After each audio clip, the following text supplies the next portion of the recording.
He is recording. Word. No swear words. I will try my very hardest. I will also try my very hardest. Anyways, welcome to the Complete Nonsense Yap Sesh podcast, trademark, or my Conceptual Mythology podcast. Is that trademark too? Probably not. Okay. I feel like it's too vague for United States laws to be able to trademark. Okay, fair. You know? Yeah. Anyways, this is girlfriend. Hi, I'm CJ. This is CJ. This is Poppy. That's Popples. Popular, popsicle even. Cookie jar. Cincinnati Judicial I System. have California Jamboree. Anyways. Anyway. On to the topic of today's podcast episode. What do you know about mythology? A lot. A lot? Yeah, but I'm always eager to learn more. Alright. Well, you're gonna learn nothing today because this is all just a made up mythology that never happened. You know what? Yeah. Yeah. Yeah. Anyways. Isn't that most mythology? Just made up? Isn't that how it stems? Yeah. Or do you think there's like truth in it? There's like somewhat truth. It's like the idea of creating mythology is to like explain stuff that happens around people or like maintain social order based on like gods looking down on you or whatnot. Makes sense? Don't be bad or you'll go to hell in whatever mythology or religion. Don't be bad or you'll go to the underworld. The underworld. Yeah. Tartarus. Tartarus actually isn't the underworld, it's just a big deep hole in the underworld, I think. Yeah. Well then what Styx? Like the river of Styx. The river Styx is just like I think it's a river in the underworld. Fair enough. Okay, tell me about your story. Anyways, moving on to the mythology. I have to hold on. Let me pull up what I called it. Somewhere I have the actual name of what I called it. I think.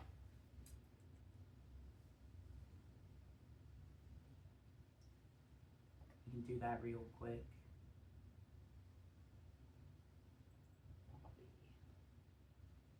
It's the like Theo Vaughn. Who does he ask to pull stuff up? And it's like the most like nonsense garbage ever. Don't they always play like Jeopardy waiting music or something? I have no clue.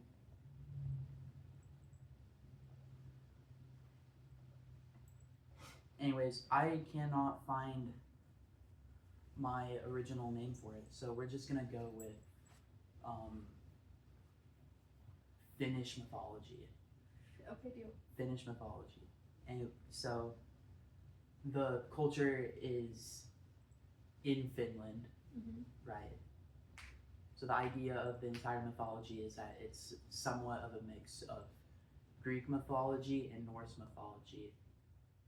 Greek Roman, because Finland is close enough to Eastern Europe where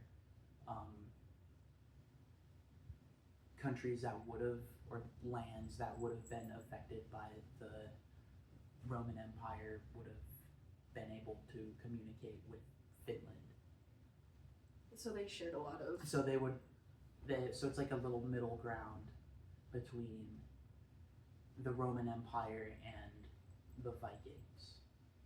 Or like late Roman Empire, because that empire was gone like 500 something years ago by then. For sure. Huh? Said for sure. For sure. For sure. Following. Let me look up when the Roman Empire disbanded. Roman Empire death. That's a good thing to look up. 476 AD, and That's what I was gonna say. Right off the noggin. Didn't Right read it or anything. Okay. And I'm pretty sure Vikings kind of existed Similarly. existed like 800-ish, so like that's a whole 400 government years later. A word, yeah. It's a lot of government. Well, was it the government back then if it was AD? Yeah, I guess. AD, after death. I guess. Current CE, current era.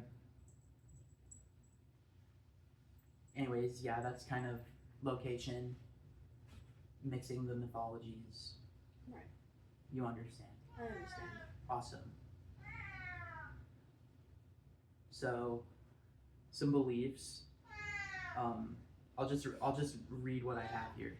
Can't with Poppy screaming. Poppy, please be quiet. Thank you. Okay, go ahead. Anyways, the people have beliefs that have to do with the importance of night and keeping their appearance in according with what the gods want. A major idea among the culture is selective breeding to keep the gods pleased with their generations. So sorry, I need you to elaborate on selective breeding. Selective breeding, okay. So, I came up with this idea to just like shove into the mythology, because there's a race in Skyrim, the Elder Scrolls, a whole video game Okay. that is super obsessed with keeping their race like pure, perfect, and they'll just like kill any imperfect. So what I'm hearing is they are not for marriage equality. Basically, Okay. they just want to be pure. They're Nazis, I guess. Okay. Fair. But they're doing it because they don't want the gods to be like, oh, these people are disgusting. Need Okay. to I want to be be an purebred, like Yeah. dogs at a show competition. Sure. Yeah. Because later into when I like read the creation myth, what was I gonna say? Half of the gods don't give a gaff. Give a gap. Give a gaff about humans. Okay, yeah. 'Cause they were so, I don't want that. Why did you create that? You know? So I'm guessing demigods didn't exist in this. No, Okay. not yet. I haven't created enough like story for that. Okay, fair. So, yeah, that's a thing.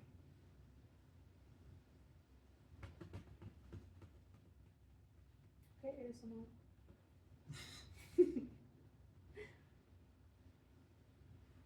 So,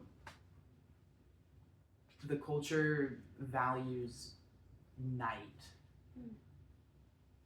as it's a way to like kind of escape the main gods like watch or like wrath or whatnot. They get a break, but it also is kind of scary to them because they're like, Godless. yeah, or they're like, what if he has spies? Mm-hmm. So they still like, they do like the most at night. That's Like fair. ritual wise. So are they like nocturnal? No, not necessarily. Okay. That's just interesting to me because in a lot of other mythologies, like specifically Greek, it tends to be the opposite, you know, with the goddess Nyx, the goddess of the night. Yeah. Yeah. That's fair. I like that though. Move on to the pantheon. What does that word mean? Pantheon is a group of people, but in this case, gods. Okay. Pantheon, Greek pantheon, Roman pantheon, universe. I didn't know that was the word. Thank you. Of course. It consists of only 4 gods, which I smashed my keyboard to get the names of. Okay. It's not like Aztec gods, but like it's still like there's like they have like you can say them. Okay. If I read an Aztec god's name, I cannot read that. Okay. I struggle hardcore. But these you can like pronounce. These I can pronounce. Okay, good. So, first one, the main god, king of the gods, quote unquote, is Skarding. Skarding. When I said I smashed my keyboard a little bit. Skarding. Skarding. Got it.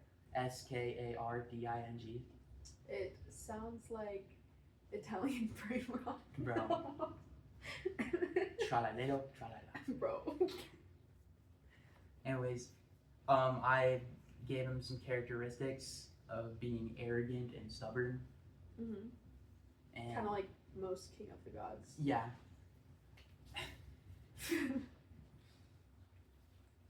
So he is the deity of light, basically, symbol of the sun.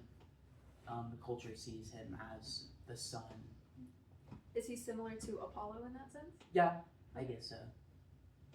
Apollo is more than just like sun, though. Yeah. But Similar. yeah, similar. But Apollo isn't like the king of the gods in Greek? No, that's Zeus. Yeah, that's Zeus. So yeah, he's the main guy, deity of light, symbol of the sun, and the first of the gods to be born in the creation. Okay. Quote unquote. Following. Second one, you're gonna get a kick out of this name if you got a kick out of Skarding. Skarding. Okay. Hoyless. Bro. Hoyless. Yeah. Okay. Sounds like Hoy. Hoy. You know, the 2017. Hoy. Hoy. Hi, doggo. I do that today. I know you do. Big year 2025. Big year of 2025. You Hoy. say Hoy. Hoy. Anyways, he is the god of the sea and weather. Okay. So kind of Poseidon. Kind of Poseidon, exactly. Mm-hmm. But he's not the king of the sea. He's That's not. the difference. He's. I guess he could be the king of the sea. He's like the god of the sea. Yeah.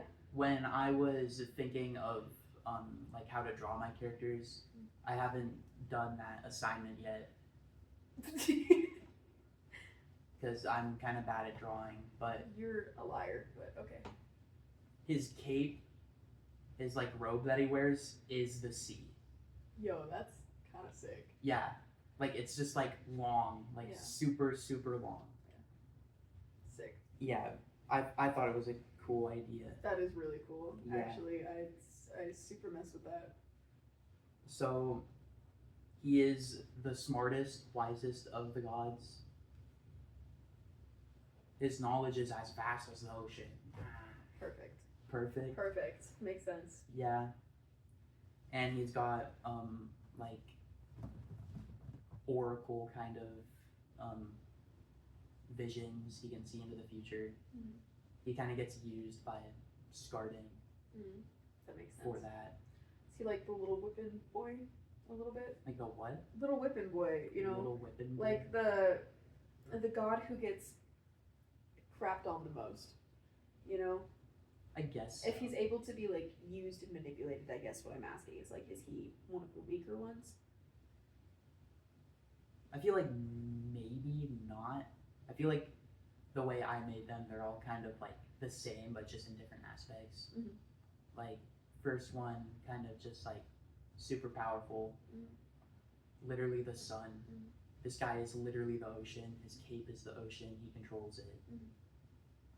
with his robe, however he wants, I guess. And he's smart and he can see into the future. That's cool. And then the next one, another goofy name, Cradleus. Cradleus. Cradleus. That CJ stands for CJ stands for Cradle Jis. Cradle Jizz. So Cradleus is the god of the earth Mhm. and its flora, Okay. which is like its plants, Yeah. flowers, stuff like that. And That was fun. You're right. No. fauna is animal. Oh, really? Yeah. I always thought flora was like flowers and fauna was greenery. Flora is like flowers and all plant. Got it. Makes sense. Does? Okay. He later becomes the god of fauna.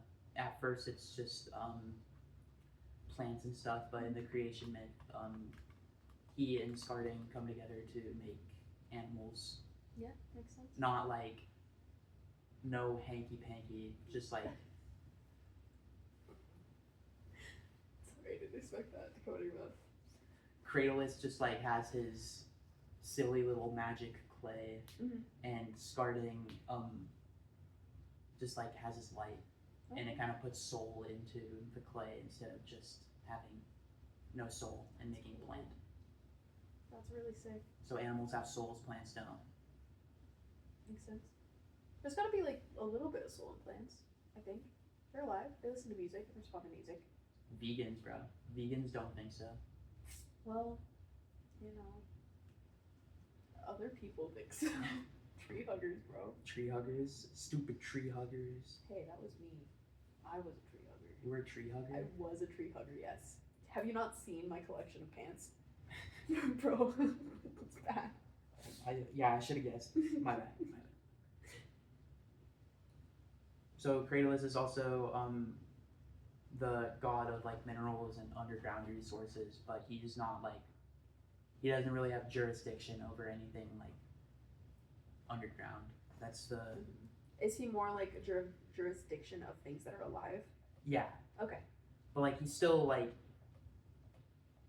god of the earth. Yeah. So it's like everything there. In theory, everything in the earth is alive because it all derived from plants and dirt and animals and stuff like that. Do you know what I'm saying? Yeah, I know what you're saying. But I understand what you mean by like minerals and stuff like that. Like that stuff's not alive. It doesn't grow. I want to change this guy's name. Okay. Let's put an E on at the end of it. Alright. Asperitum. I don't know. How would you say that? I'm gonna aspartium. Sounds very Sparta. Aspartium. I was thinking more Artemis. Artemis. Aspartium. Artemis. He is the god of fire, flame. So me. Okay. And he also has jurisdiction. Another use of that word, I have very bad vocabulary. Jurisdiction over the underworld. He was banished by the gods because he is a silly little mischief-causing trickster. Okay. Not very nice of him. So in this creation myth, is the underworld's completely engulfed in flames and fire since he is the god of flames and fire? Sure. Okay. Yeah, I would assume that. Yeah. It's not in the creation myth, like the birth of the underworld, but.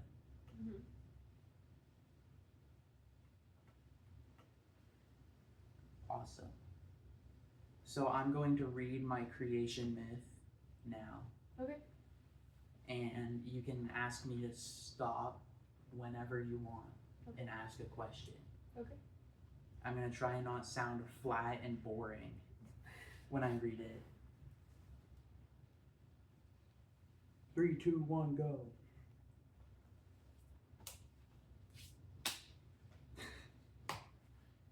That was like the action thing for movies. Oh, I get it. I get it. Yeah. Okay. In an expansive plateau, flattened with black chaos and surrounded by infinite void, there was a white spark that appeared. From friction between the vicious sea of darkness and the even shadowier island, I cannot read. I believe in you. An even shadowier island that could barely be called land. A spark akin to the product of bashing flint and steel together formed and floated upwards, bringing light among the vastness. Along its journey upward, the spark was joined by other sparks of different colors.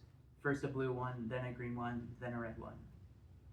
As the stars touched the sky, they rained their light as elements. The blue rained the first water, the green touched down as flora, and the white spark gave color and shape to all the other spark's elements. The red spark, full of hate, stayed underneath all of the other elements, waiting to attack when they weren't looking. The red spark was the creator of fire and other forms of light. The infinite void became a land of plants and water and fire, all thriving upon the white spark of the new sun, the almighty God of creation. That's the first paragraph. Any questions? It's making sense to me. You say they come from like just like appeared one day. Was there any process, or is it known how it was created?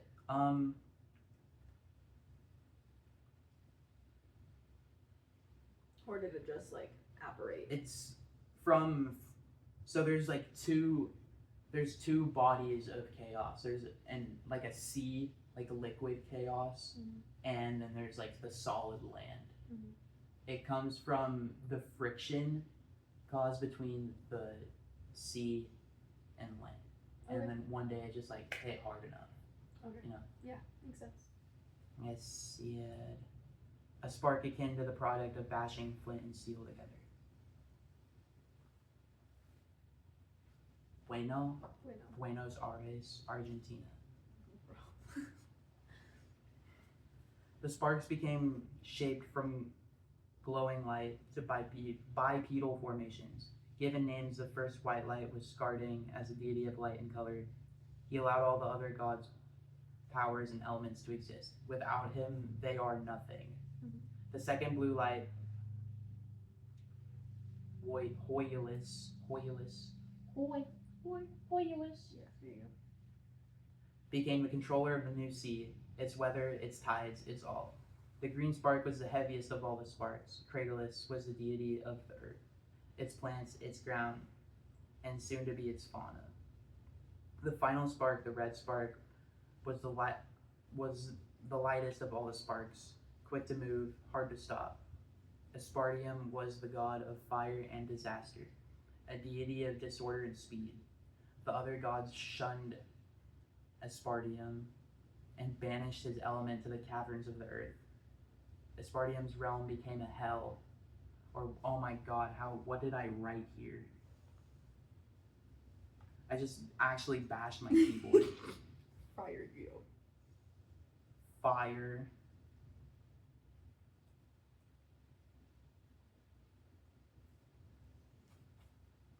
Fire Gorum. I have a question. What's your question? If he was the element of hate, right, and they banished him like down to the underworlds, Mm-hmm. why did the main god give him life? Like, why did the main god help him grow? The main god didn't. Okay, he was just able to do it himself. He was. I mean, I guess it's kind of contradictory in the creation myth.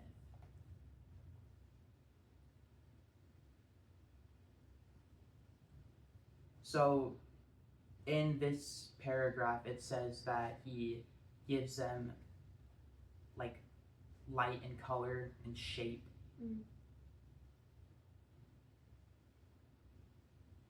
And he allowed their powers to exist. He didn't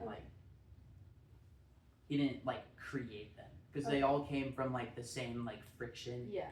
You know, they all floated upwards. Aspartium just decided not to. So he gave him like light and soul or whatever. Yeah, before they banished him. Yeah, like shape and such. Yeah, got it. Okay. The realms given shape, the rest of creation follows. Alright. This is, I'm pretty sure, the human creation myth. Okay. So, starting. Cratylus's flora already ruled the earth along Hoyulus's sea. With Skarding, Cratylus created fauna to eat the flora that had grown out of control. Skarding became bored of the harmoniousness of the realm and enacted a plan. He allowed Aspartium to break his exile and come help him create humans. The first humans were formed from Aspartium's plasmic flame as the shape, Skarding's light as the soul, and stolen elements from Cratylus without his knowing. The birth of our species was brought about by sin to the other gods, hence why the sea will wash on our coasts, destroying our lands. The plants we eat or animals we chase may be poisonous, and Skarding's light is only allowed for half of a daily cycle. That's why night exists, because his ever shining bright got cut in half. Because humans just suck a little bit after they stole the sin from Fire God. I don't remember his name. Sorry. Aspardium. I barely remember the name. That's okay. Like, so the creation of humans was bad. Yeah. And Kratos hated it, so he and So he's punishing us by poisoning us, giving us half day. Yeah. It's punishing us, but the gods are really punishing Skarding, but like still hating humans. Yeah. Because they don't like that they exist. They didn't want them to exist. Yeah. All right. Anyways, where was? Okay. Kratos, disgusted by his presence being forced into the creation of humanity by Skarding, pushes Skarding's light beneath the earth for the humans to suffer in darkness. And that's night. And then I have like conclusion. From void to all-powerful light to the gods' own shunning of the sun. From void to all-powerful light to the gods' own shunning of the sun. The world has grown from nothing to a complex cycle acted upon by four gods and lived in by humans and other animals. The creation of the universe and our earth within this mythology is pretty simple. Four sparks from the friction between a solid and liquid void flow to the top of nothingness and rain their respective elements upon the vast empty world. The four sparks become Skarding, Hoylus, Kratos, and Aspardia. They offer light and color, water and weather, flora and fauna, and flame respectively. An exception to no sharing of creation is fauna, which is Kratos' creation with the light of Skarding as a soul, and humans, which with the help of the exiled Aspardium formed humans to please his own boredom. This story combines creation, conflict, and the story of how things are in the culture with this myth, which this myth is upheld as the standard for universal existence. Mm-hmm. So you said this is based off of Finnish mythology, right? It is like that's the name of it. Yeah. Because that's where it is, but it's based off of Norse and Greek and Roman, and I guess some of the parts where like the main gods just come out of nowhere, right, is kind of like Eastern Asia kind of thing, like Egypt and such. And like, what is the Egyptian one? I'm trying to think. For what? Egyptian mythology, like creation. Ra just like comes out of nowhere. Yeah, I was gonna say Ra. The only two I know from Egypt are Ra and Anubis. Yeah, I guess kind of. A lot of mythologies kind of just have the gods come out of nowhere. Yeah. But yeah, the creation myth kind of like explains. It explains a few things. It explains Night. Like night for sure, and what they believe about it. Mm-hmm. It's like the most powerful god's power got cut in half. Mm-hmm. So like, it's kind of a fear of him because like, what if his power does come back? Right. Kind of like a Jesus comes back kind of thing, I guess. Reborn again, something. Reborn again. What if there wasn't night? What if there was perpetual day? I have a question you might not be able to answer. So night is punishment, correct? Why do humans sleep, and would they sleep if there was no punishment at night? I'm trying to think what. I don't know if night is necessarily. I guess by definition it is a punishment. Is a punishment not like as you're like hitting the humans for what they did, but it's kind of just taking stuff away from them. Because without like the sun, you can't see anything. Without the sun, you can't grow anything for that time. Right. So you have less time to grow plants.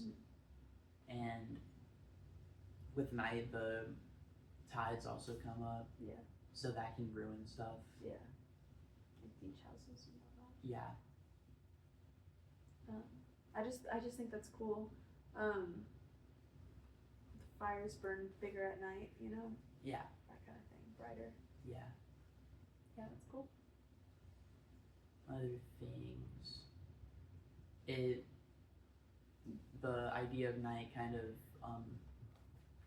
creates like a fear of what if the other gods are watching while starting isn't. Yeah. So they do their like rituals and sacrifices of like food or whatnot, or like burn silly straw statues. So I bet you summer's like a big deal in this universe, in this realm with this creation myth. Would you like to explain why? Well, the days are longer in the summer, like solstice. Yeah. And winter solstice, which is interesting because that is like kind of why pagans celebrate it, right? The summer solstice and the winter solstice being the longest day of the year and the shortest, because it's very close to Norse paganism, where during the summer solstice, you know, you do big bonfires, you dance around, you eat all the crops you've grown in the spring, that kind of stuff. Yeah. And you celebrate the longest day of the year, whereas the winter solstice, which is, you know, now been taken over by Christmas with the Christians and all of that, but stuff like stockings and a Christmas tree that came from Norse paganism, where you would put that off to ward off the evil of the night because it was the shortest day of the year. So I just thought that was a cool little similarity. Fun. Yeah. So creation myth kind of explains why they do some of the rituals they do, and like why there is a fear of the gods. Yeah. Makes sense. Makes sense. I like it. That's a good one. Any other questions while I try and think of something to say? No. No. You've answered all of mine. Darn. I wish there was a way to know about sleep. In Norse paganism as well, Nyx, the goddess of the night, she's also the goddess of dreams and is in charge of sleep. Yeah. Fun. Yeah. It could definitely be built upon with more than just like a creation myth. Yeah. And names of gods and like what they do and what they exist for. Yeah. What kind of rituals would they do? Like what kind of offerings would they bring? Like food. Yeah. Kind of like in Greek mythology, where you, at the beginning of like Greek mythology, where they burn food for like Zeus. Yeah.